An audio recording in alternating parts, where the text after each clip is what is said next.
प्रश्न 10, ABC एक समद्विबाहु त्रिभुज है जिसमें AB बराबर AC और D, E और F क्रमशः भुजाओं BC, AB और AC के मध्य बिंदु हैं। सिद्ध करें कि रेखाखंड AD रेखाखंड EF पर लंब होगा और उससे समद्विभाजित होगा। तो ABC क्या है? एक समद्विबाहु त्रिभुज है। तो पहले हम एक त्रिभुज बना लेते हैं।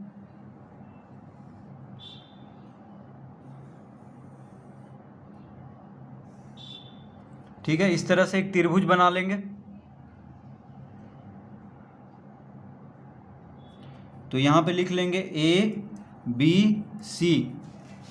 तो ABC क्या है? एक समद्विबाहु त्रिभुज है। उसके बाद कह रहा है कि जिसमें AB बराबर AC, AB AC के बराबर है और D, E और F क्रमशः भुजा BC, AB और AC के मध्य बिंदु है। तो देखिए D जो है BC का मध्य बिंदु है। D का किसका मध्य बिंदु है? BC का। फिर E जो है AB का मध्य बिंदु है। AB का मध्य बिंदु है E। और F AC का मध्य बिंदु है। ठीक है, इस तरह से।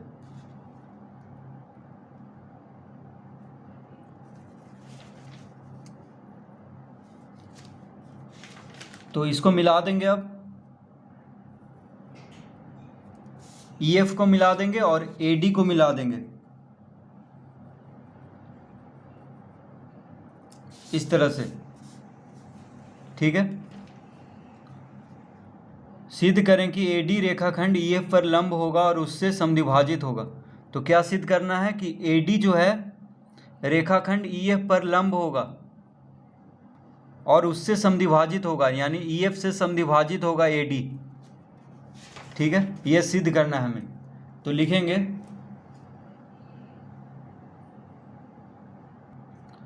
त्रिभुज ADB, त्रिभुज ADB और त्रिभुज ADC, त्रिभुज ADB, देखिए ADB और त्रिभुज ADC में। तो यहाँ पे त्रिभुज ADB और त्रिभुज ADC को पहले हम सर्वासम सिद्ध करेंगे। ठीक है, तो त्रिभुज ADB और त्रिभुज ADC को लेंगे यहाँ पे। तो त्रिभुज ADB और त्रिभुज ADC में AB बराबर AC, AB बराबर AC क्यों होगा? तो लिखेंगे यहाँ पे दिया है।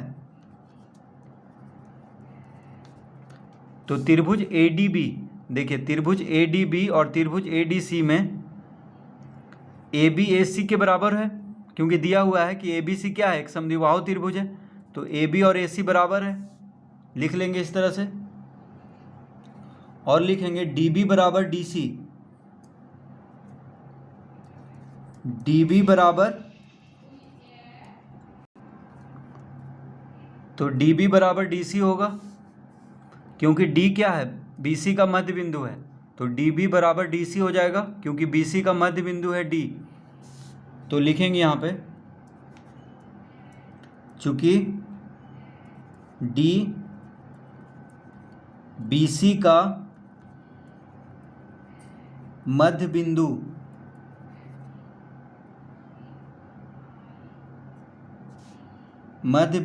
है।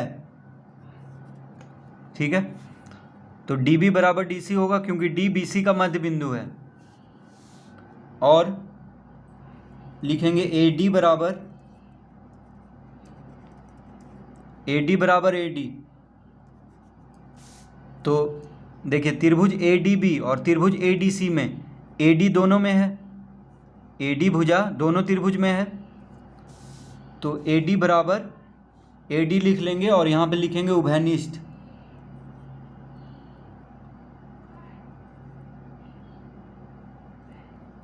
उभयनिष्ठ।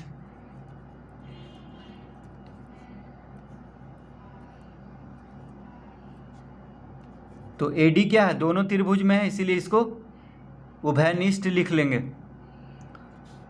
तो ये दोनों त्रिभुज में देखिए भुजा भुजा भुजा से भुजा भुजा भुजा से क्या हो गया, ये दोनों त्रिभुज सर्वासम हो गया। तो लिखेंगे अतः त्रिभुज ADB सर्वासम त्रिभुज ADC। तो त्रिभुज ADB सर्वासम हो जाएगा त्रिभुज ADC के। तो लिखेंगे S से, S मतलब होता है साइड, यानी भुजा भुजा भुजा से क्या हो गया, ये दोनों त्रिभुज सर्वासम हो गया। तो जब त्रिभुज सर्वासम हो गया तो उसका संगत भाग भी बराबर होगा, यानी कोण ADB बराबर कोण ADC हो जाएगा।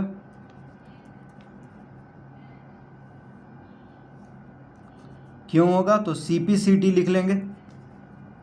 सर्वासम त्रिभुजों के संगत भाग क्या होता है, बराबर। तो कोण ADB बराबर कोण ADC।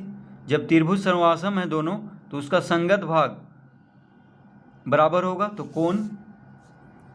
कोण ADB, देखिए ये जो कोण है और ये कोण क्या होगा, बराबर होगा, कोण ADB और कोण ADC।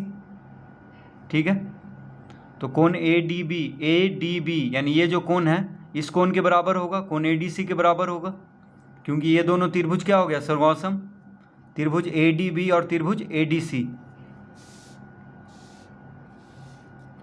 तो इस तरह लिख लेंगे। अब लिखेंगे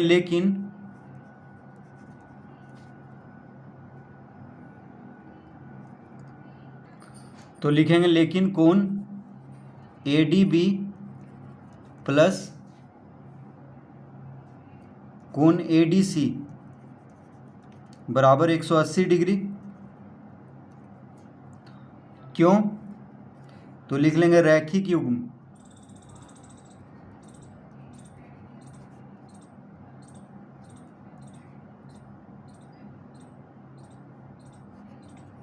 रैखिक युग्म, तो कोण ADB और कोण ADC क्या है, रैखिक युग्म बना रहा है। देखिए कोण ADB और कोण ADC BC रेखा पे है, तो एक सीधी रेखा पे 180 डिग्री का कोण होता है। तो कोण ADB यानी इस कोण को और इस कोण को जोड़ेंगे तो कितना आएगा, 180 डिग्री। और ये दोनों कोण बराबर है, इसका मतलब हुआ कि ये दोनों कोण कितना है, 90 डिग्री का है। ठीक है, ये दोनों कोण कितना है, 90 डिग्री का है, तभी 90 कितना होगा, 180। तो इस तरह लिख लेंगे, लेकिन कोण ADB प्लस कोण ADC बराबर 180 डिग्री।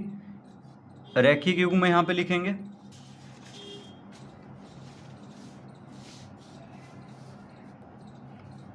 अतः कोण ADB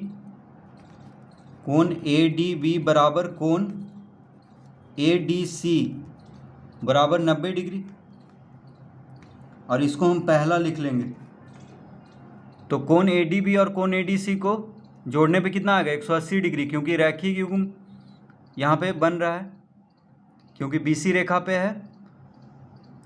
ठीक है, और कोण ADB और कोण ADC क्या है, बराबर है। तो जब दोनों कोण बराबर है और दोनों को जोड़ने पे 180 डिग्री आ रहा है, तो दोनों कोण किसके बराबर हो जाएगा, 90 डिग्री के बराबर, यानी कोण ADB 90 डिग्री होगा और कोण ADC भी 90 डिग्री होगा। तो इसको हम पहला लिख लेंगे। लिखेंगे अब त्रिभुज ABC में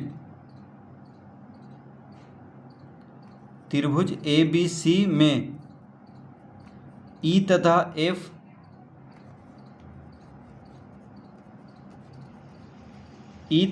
F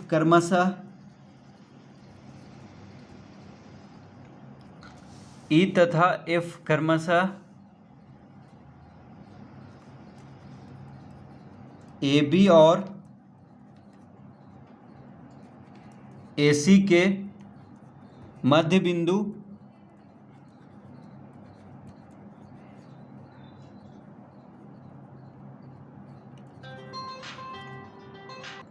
तो त्रिभुज ABC में E तथा F क्रमशः AB और AC के मध्य बिंदु है।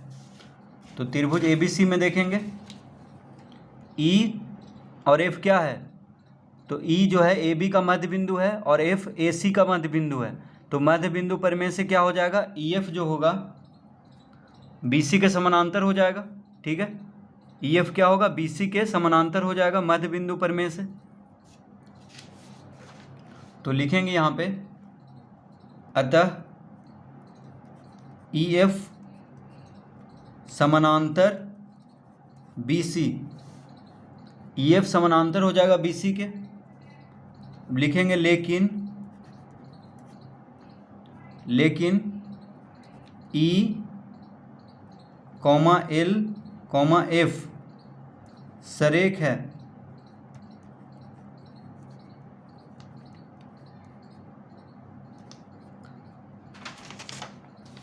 लेकिन ई एल एफ देखिए,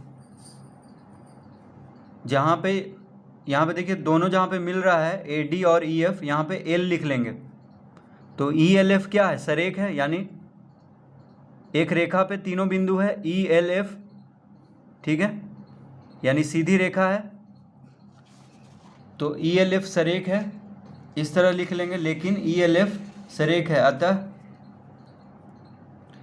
ई एल जो होगा समानांतर हो जाएगा बी डी के। तो देखिए अभी हम क्या लाए हैं, ई एफ समानांतर बी सी। ठीक है, लेकिन ई एल एफ क्या है, सरेख है, यानी एक सीधी रेखा है। तो ई एल समानांतर हो जाएगा बी डी के। ई एल किसके समानांतर हो जाएगा, बी डी के। तो ई एल किसके समानांतर हो जाएगा, बी डी के। तो लिखेंगे अतः कोण ए एल ई बराबर कोण ए डी बी बराबर 90 डिग्री। तो जब ई एल समानांतर है बी डी के, ठीक है, तो कोण ए एल ई बराबर कोण ए डी बी बराबर 90 डिग्री हो जाएगा। क्यों होगा, तो लिख लेंगे संगत कोण।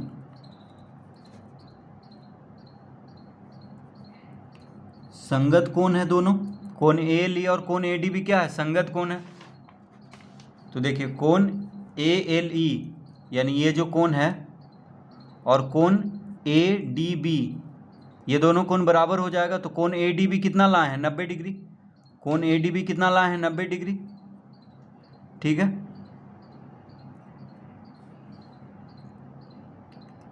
तो ये 90 डिग्री है, तो ये भी 90 डिग्री होगा, क्योंकि एल ई क्या है, एल ई समानांतर है बी डी के। तो ये दोनों कोण बराबर हो जाएगा। कोण ए एल ई यानी ये जो कोण है और ये कोण दोनों बराबर होगा। तो कोण ए डी बी 90 डिग्री है, तो ये भी 90 डिग्री हो जाएगा। तो कोण ए एल ई बराबर कोण ए डी बी बराबर 90 डिग्री। तो यहाँ पे लिख लेंगे संगत कोण।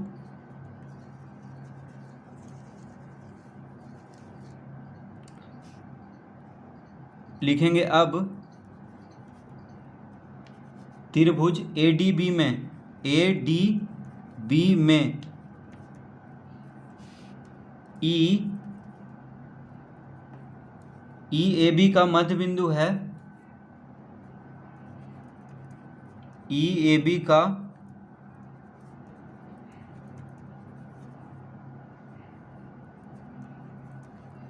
मध्य बिंदु है तथा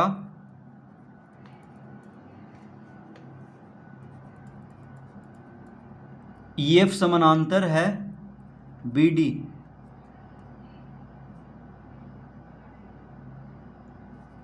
तो देखिए त्रिभुज ए डी बी में ई ए बी का मध्य बिंदु है। त्रिभुज ए डी बी में, ए डी बी यानी इस त्रिभुज में ई क्या है, ए बी का मध्य बिंदु है और ई एल क्या है, समानांतर है बी डी के। ठीक है, तो त्रिभुज ए डी बी में ई ए बी का मध्य बिंदु है और ई एल समानांतर है बी डी के। तो मध्य बिंदु प्रमेय के विलोम से क्या हो जाएगा, एल ए डी का मध्य बिंदु हो जाएगा। तो लिखेंगे अतः एल ए डी का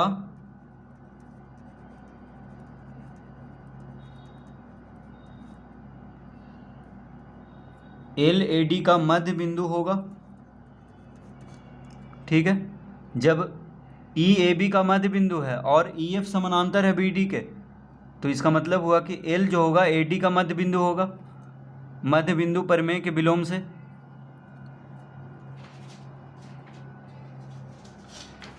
तो अब हम लिख लेंगे अतः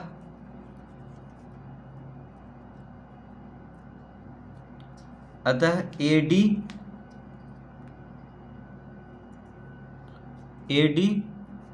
EF पे लंब है